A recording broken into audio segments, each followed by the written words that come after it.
ഒരു ദിവസം നിങ്ങൾ അവസാനമായി നിങ്ങളുടെ കണ്ണുകൾ ചിമ്മും. പിന്നീട് ഒരിക്കലും അത് തുറക്കില്ല. നിങ്ങളുടെ പ്രിയപ്പെട്ടവരുടെ ശബ്ദം നിങ്ങൾ അവസാനമായി കേൾക്കും. പക്ഷേ അവർക്ക് മറുപടി നൽകാൻ നിങ്ങൾക്ക് കഴിയില്ല. ആ നിമിഷം വരുമ്പോൾ നിങ്ങളുടെ ശരീരം ഇവിടെ തന്നെ ഉണ്ടാകും. എന്നാൽ നിങ്ങളുടെ ആത്മാവ് അപരിചിതമായൊരു ലോകത്തേക്ക് യാത്ര തിരിക്കുകയായിരിക്കും. എന്തായിരിക്കും ആ ആദ്യത്തെ രാത്രിയിലും തുടർന്നുള്ള ദിവസങ്ങളിലും നിങ്ങൾക്ക് അനുഭവപ്പെടുക? ഈ വീഡിയോയിൽ നമ്മൾ നിഗൂഢമായ ബർസഖ് ലോകത്തേക്ക് പോകുകയാണ്. എല്ലാവരും കടന്നുപോകുന്ന ആ യാത്രയെക്കുറിച്ച് നമ്മൾ പര്യവേക്ഷണം ചെയ്യും.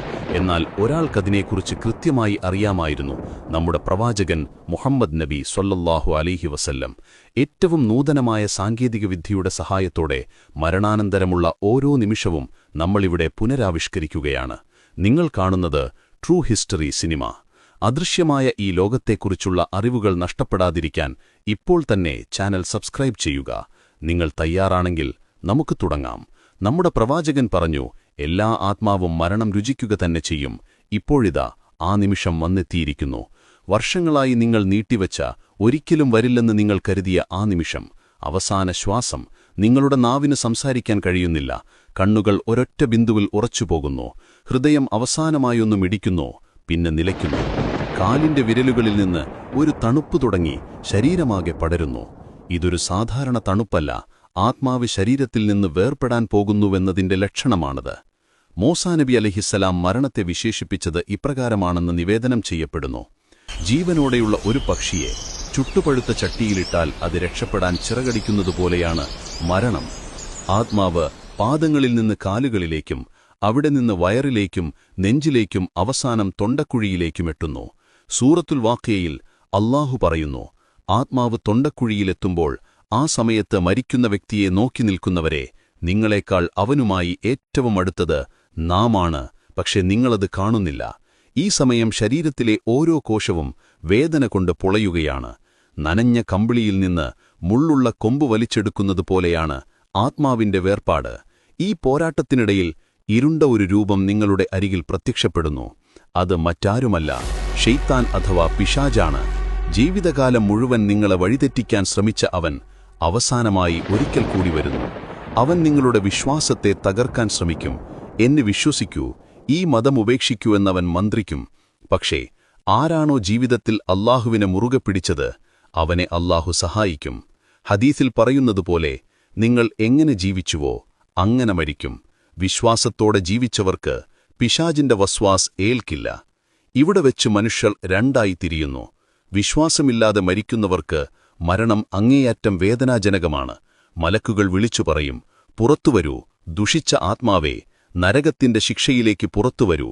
ശരീരം വിട്ടുപോകാൻ ആത്മാവ് മടിക്കും. മലക്കുകൾ അതിനെ ബലമായി വലിച്ചെടുക്കും. ഞരമ്പുകൾ പൊട്ടുന്ന വേദനയോടെ അത് പുറത്തുവരും. എന്നാൽ ഒരു സത്യവിശ്വാസിയുടെ മരണം പ്രവാചകൻ സ്വല്ലല്ലാഹു അലൈഹി വസല്ലം വിവരിച്ചത് എങ്ങനെയെന്നറിയാമോ? ഒരു പാത്രത്തിൽ നിന്ന് വെള്ളമൊഴുകി ഇറങ്ങുന്നത് എത്ര എളുപ്പമാണോ, അത്രയും ശാന്തമായി വിശ്വാസിയുടെ ആത്മാവ് പുറത്തുവരും. നിങ്ങൾ അല്ലാഹുവിന് കീഴ്പ്പെട്ടവരാണെങ്കിൽ പ്രകാശത്തിന്റെ രൂപത്തിലുള്ള മലക്കുകളെ നിങ്ങൾ കാണും. കാരുണ്യത്തിന്റെ മലക്കുകൾ. അവർ പറയും: ഹേ പരിശുദ്ധമായ ആത്മാവേ, നിന്റെ രക്ഷിതാവിന്റെ കാരുണ്യത്തിലേക്കും പ്രീതിയിലേക്കും നീ പുറത്തുവരൂ. ഖുർആൻ പറയുന്നു: ഞങ്ങളുടെ രക്ഷിതാവ് അല്ലാഹുവാണെന്ന് പറയുകയും പിന്നീടതിൽ ഉറച്ചു നിൽക്കുകയും ചെയ്തവരോട് മലക്കുകൾ പറയും: നിങ്ങൾ ഭയപ്പെടേണ്ട, ദുഃഖിക്കേണ്ട. നിങ്ങൾക്ക് വാഗ്ദാനം ചെയ്യപ്പെട്ട സ്വർഗ്ഗത്തെക്കുറിച്ച് സന്തോഷിച്ചുകൊള്ളുക. മലക്കുകൾ ആ നല്ല ആത്മാവിനെ സ്വർഗ്ഗത്തിൽ നിന്നുള്ള പട്ടുതൂവാലയിൽ പൊതിയുന്നു. കസ്തൂരിയേക്കാൾ നല്ല സുഗന്ധം അതിൽ നിന്ന് വമിക്കുന്നു. ശരീരം ഭൂമിയിൽ കിടക്കുമ്പോൾ ആത്മാവ് ആകാശങ്ങളിലേക്ക് യാത്ര തിരിക്കുകയാണ്. ഓരോ ആകാശത്തിലൂടെ കടന്നുപോകുമ്പോഴും അവിടെയുള്ള മലക്കുകൾ ചോദിക്കും: ആരുടേതാണീ നല്ല ആത്മാവ്? അപ്പോൾ കൊണ്ടുപോകുന്ന മലക്കുകൾ ഭൂമിയിൽ വെച്ച് ജനങ്ങൾ വിളിച്ചിരുന്ന ഏറ്റവും നല്ല പേരു പറഞ്ഞു പരിചയപ്പെടുത്തും: ഇതിന്നയാളുടെ മകൻ ഇന്നയാളാണ്. അങ്ങനെ 7 ആകാശങ്ങളും കടന്ന് അല്ലാഹുവിന്റെ സന്നിധിയിലെത്തും. അല്ലാഹു പറയും: എന്റെ അടിമയുടെ രേഖകൾ ഇല്ലിയീനിൽ രേഖപ്പെടുത്തുക. അവനെ ഭൂമിയിലേക്ക് തന്നെ മടക്കുക. അവിടെ നിന്നാണ് ഞാൻ അവനെ സൃഷ്ടിച്ചത്. അവിടേക്ക് തന്നെ മടക്കും. അതിൽ നിന്ന് തന്നെ അവനെ ഉയർത്തെഴുന്നേൽപ്പിക്കുകയും ചെയ്യും. എന്നാൽ അവിശ്വാസിയുടെ ആത്മാവ് അതിൽ നിന്ന് ചീഞ്ഞ ശവത്തേക്കാർ മോശമായ ദുർഗന്ധം വമിക്കും. ആകാശത്തിന്റെ കവാടങ്ങൾ അവർക്ക് മുന്നിൽ കൊട്ടിയടയ്ക്കപ്പെടും. അല്ലാഹു കൽപ്പിക്കും: അവന്റെ രേഖകൾ ഏറ്റവും താഴെയുള്ള സിജ്ജീനിൽ എഴുതുക. അങ്ങനെ ആ ആത്മാവ് ആകാശത്തുനിന്ന് നിന്യമായി താഴേക്കെറിയപ്പെടും. മരണശേഷം ശരീരം ഭൂമിയിൽ അവശേഷിക്കുന്നു. ജനാസയ്ക്കുള്ള തയ്യാറെടുപ്പുകൾ തുടങ്ങുന്നു. നിങ്ങളെ കുളിപ്പിക്കുന്നു. സ്വഹീഹായ ഹദീസുകളിൽ പ്രവാചകൻ പറഞ്ഞു, നിങ്ങൾ മരിച്ചവരെ കുളിപ്പിക്കുമ്പോൾ നന്നായി കുളിപ്പിക്കുക. ശരീരം നിർജീവമാണെങ്കിലും ആത്മാവിന് അതുമായൊരു ബന്ധമുണ്ട്. തന്നെ ആരാണ് കുളിപ്പിക്കുന്നത്, ആരാണ് കഫൻ ചെയ്യുന്നത് എന്ന് ആത്മാവ് അറിയുന്നു. വെള്ളത്തുണിയിൽ നിങ്ങളെ പൊതിയുന്നു, തുന്നലുകളില്ലാത്ത ലളിതമായ വസ്ത്രം. ഇന്നലെ വരെ മണിക്കൂറുകളോളം വസ്ത്രം തിരഞ്ഞെടുത്തിരുന്ന നിങ്ങൾ ഇന്ന് വെറും 3 കഷ്ണം തുണിയിൽ ചുറ്റപ്പെടുന്നു. ജനാസ നമസ്കാരം കഴിയുന്നു. മണ്ണിന്റെ ഗന്ധം നിങ്ങളുടെ മൂക്കിലേക്കെത്തുന്നു. ഖബർ തയ്യാറാണ്. ഇരുണ്ട ഇടുങ്ങിയ തണുപ്പുള്ള നിങ്ങളുടെ പുതിയ വീട്. നിങ്ങളെ അതിലേക്ക് ഇറക്കിവെക്കുന്നു. കല്ലുകൾ വെച്ച് മൂടുന്നു. മുകളിൽ മണ്ണ് വാരിയിടുന്നു. ആദ്യത്തെ പിടി മണ്ണു വീഴുമ്പോൾ പുറത്തെ വെളിച്ചം എന്നേക്കുമായി മായുകയാണ്. എല്ലാവരും തിരിച്ചു നടക്കുന്നു. അവരുടെ കാലൊച്ചകൾ അകലുന്നത് നിങ്ങൾക്ക് കേൾക്കാം. ഇന്നലെ രാത്രി നിങ്ങൾ ചൂടുള്ള കിടക്കയിൽ ഉറങ്ങി. ഇന്ന് രാത്രി നിങ്ങൾ മണ്ണിനടിയിൽ കല്ലുകൾക്കിടയിൽ ഒറ്റയ്ക്ക് കിടക്കുന്നു. ഇനിയാണ് ഏറ്റവും ഭയാനകമായ നിമിഷം, ഖബറിന്റെ ഞെരുക്കം. പ്രവാചകൻ പറഞ്ഞു, ഖബറിനൊരു ഞെരുക്കമുണ്ട്. അതിൽ നിന്നാരെങ്കിലും രക്ഷപ്പെടുമായിരുന്നുവെങ്കിൽ അത് സഅദ് ബിൻ മുആദ് റളിയല്ലാഹു അൻഹു രക്ഷപ്പെടുമായിരുന്നു. വാരിയെല്ലുകൾ പരസ്പരം കോർത്തുപോകുന്നത്രയ്ക്കും ശക്തമായൊരാലിംഗനം ഖബർ നൽകും. അപ്പോൾ ഇടിമുഴക്കം പോലുള്ള ശബ്ദവുമായി നീല കണ്ണുകളുള്ള 2 മലക്കുകൾ വരും, മുൻകർ നഗീർ. അവർ ആ മനുഷ്യനെ എഴുന്നേൽപ്പിച്ചിരുത്തും. നിങ്ങളുടെ ജീവിതത്തിലെ ഏറ്റവും വലിയ പരീക്ഷ അവിടെ തുടങ്ങുകയായി. 3 ചോദ്യങ്ങൾ. 1. മൻ റബ്ബുക, ആരാണ് നിന്റെ രക്ഷിതാവ്? 2. മൻ ദീനുക, എന്താണ് നിന്റെ മതം? 3. മൻ നബിയുക, ആരാണ് നിന്റെ പ്രവാചകൻ? വിശ്വാസിക്ക് ഈ ചോദ്യങ്ങൾക്കുള്ള ഉത്തരമറിയാം. അവൻ ഭയമില്ലാതെ പറയും, എന്റെ റബ്ബ് അല്ലാഹുവാണ്, എന്റെ മതം ഇസ്ലാമാണ്, എന്റെ പ്രവാചകൻ മുഹമ്മദ് നബി സല്ലല്ലാഹു അലൈഹി വസല്ലമാണ്. അപ്പോൾ ആകാശത്തു നിന്നൊരു വിളിവരും, എന്റെ അടിമ സത്യം പറഞ്ഞു. അവന് സ്വർഗത്തിൽ നിന്നുള്ള വിരിപ്പുകൾ വിരിച്ചു കൊടുക്കുക, സ്വർഗത്തിലേക്കൊരു വാതിൽ തുറന്നു കൊടുക്കുക. ഖബർ കണ്ണിനു കാണാവുന്ന അത്രയും ദൂരത്തേക്ക് വിശാലമാക്കപ്പെടും. സ്വർഗത്തിലെ സുഗന്ധം ആ ഖബറിൽ നിറയും.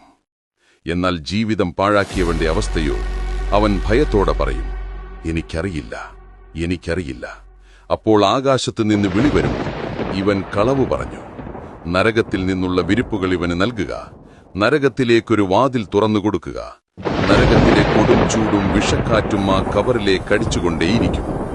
നിങ്ങൾ തനിച്ചാണോ? അല്ല. വിശ്വാസിയുടെ ഖബറിലേക്ക് സുന്ദരനായ നല്ല വസ്ത്രം ധരിച്ച ഒരാൾ വരും. വിശ്വാസി ചോദിക്കും, നീ ആരാണ്? അയാൾ പറയും, ഞാൻ നിന്റെ നല്ല കർമ്മങ്ങളാണ്, നിന്റെ നമസ്കാരം, നിന്റെ നോമ്പ്, രഹസ്യമായി നീ ചെയ്ത ദാനധർമ്മങ്ങൾ, നീ ഒഴുക്കിയ കണ്ണുനീർ, അതെല്ലാമാണ് ഞാൻ. അന്ത്യനാൾ വരെ നിനക്ക് കൂട്ടായി ഞാനിവിടെ ഉണ്ടാകും. ഖബറിലെ ഏകാന്തതയിൽ, ഭയത്തിൽ അവൻ നിങ്ങൾക്ക് കാവലായിരിക്കും. എന്നാൽ പാപിയായ മനുഷ്യന്റെ അരികിലേക്ക് വിരൂപനായ ദുർഗന്ധം വമിക്കുന്ന ഒരാൾ വരും. അവൻ ചോദിക്കും, നീ ആരാണ്?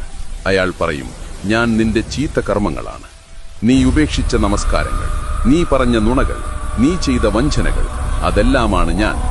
അന്ത്യനാൾ വരെ അവനെ ശിക്ഷിക്കാൻ അയാൾ കൂടെയുണ്ടാകും. പിന്നെ 99 പാമ്പുകൾ ആ ഖബറിലേക്ക് നിയോഗിക്കപ്പെടും.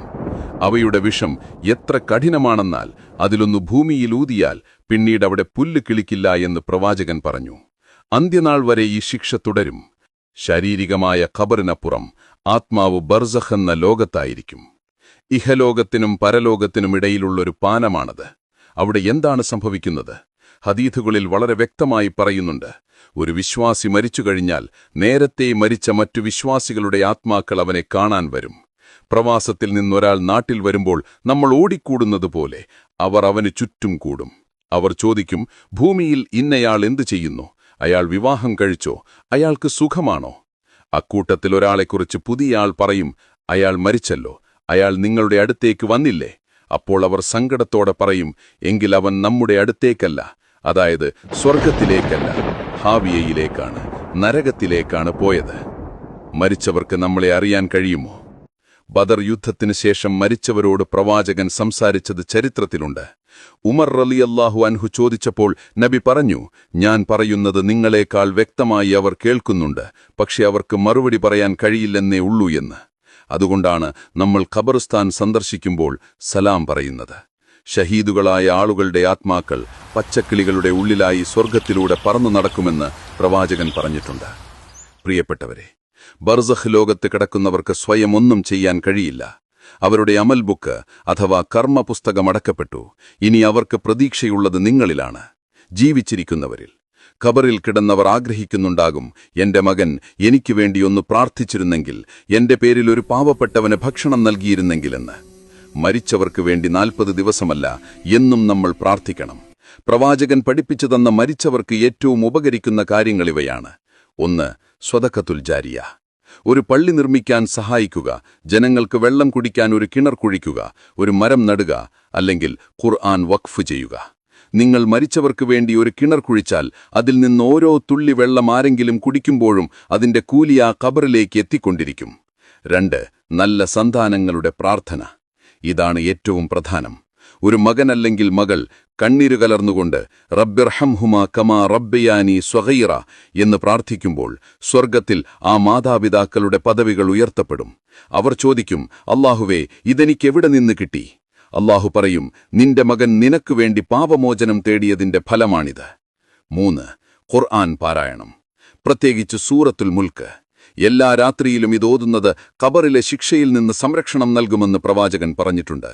അത് നിങ്ങളുടെ ജീവിതത്തിന്റെ ഭാഗമാക്കുക. 4. കടങ്ങൾ വീട്ടുക. മരിച്ചയാൾക്ക് സാമ്പത്തിക ബാധ്യതകളുണ്ടെങ്കിൽ അതെത്രയും വേഗം വീട്ടുക. ആത്മാവ് അതിൽ ബന്ധിക്കപ്പെട്ടിരിക്കും. സഹോദരങ്ങളെ ഓർക്കുക, ഇന്ന് നമ്മൾ മരിച്ചവരെ കുഴിച്ചുമൂടുന്നു, നാളെ മറ്റുള്ളവർ നമ്മളെയും കുഴിച്ചുമൂടും. ഇതൊരു കെട്ടുകഥയല്ല, നമ്മൾ ഓരോരുത്തരും അനുഭവിക്കാൻ പോകുന്ന സത്യമാണ്. ആ ഇരുണ്ട ഖബറിൽ കൂട്ടിനാരുമില്ലാത്ത ആ നേരത്ത് നമുക്ക് വെളിച്ചമായി മാറുന്നത് നമ്മുടെ നല്ല കർമ്മങ്ങൾ മാത്രമാണ്. ആഡംബര വീടുകളും വാഹനങ്ങളും ബാങ്ക് ബാലൻസും എല്ലാം ഇവിടെ ഉപേക്ഷിച്ച് വെറും കൈയോടെ നമ്മൾ പോകണം. പ്രവാചകൻ ചോദിച്ചു, ആരാണ് ബുദ്ധിമാൻ? അവിടുന്ന് തന്നെ മറുപടി പറഞ്ഞു, മരണത്തെക്കുറിച്ച് ധാരാളമായി ഓർക്കുകയും അതിനുശേഷമുള്ള ജീവിതത്തിനു വേണ്ടി തയ്യാറെടുക്കുകയും ചെയ്യുന്നവനാണ് ബുദ്ധിമാൻ. ഇന്ന് തന്നെ അല്ലാഹുവിലേക്ക് മടങ്ങുക, നമസ്കാരങ്ങൾ കൃത്യമായി നിർവഹിക്കുക, തെറ്റുകൾക്ക് പശ്ചാത്തപിക്കുക. ഏതു നിമിഷം മരണം നമ്മളെ തേടിവരാം. അല്ലാഹു നമ്മെ എല്ലാവരെയും അനുഗ്രഹിക്കട്ടെ. നമ്മുടെ മരണം ലാ ഇലാഹ ഇല്ലല്ലാ എന്ന കലിമ ചൊല്ലിക്കൊണ്ടുള്ള നല്ല മരണമാകട്ടെ. നമ്മുടെ ഖബറുകൾ സ്വർഗ്ഗത്തോപ്പുകളാക്കി മാറ്റട്ടെ. മുൻകർ നക്കീറിന്റെ ചോദ്യങ്ങൾക്ക് കൃത്യമായി ഉത്തരം നൽകാൻ അല്ലാഹു നമ്മെ സഹായിക്കട്ടെ. നരകശിക്ഷയിൽ നിന്നും ഖബർ ശിക്ഷയിൽ നിന്നും അല്ലാഹു നമ്മെയും വരിച്ചുപോയ നമ്മുടെ മാതാപിതാക്കളെയും കാത്തിരക്ഷിക്കട്ടെ. ആമീൻ.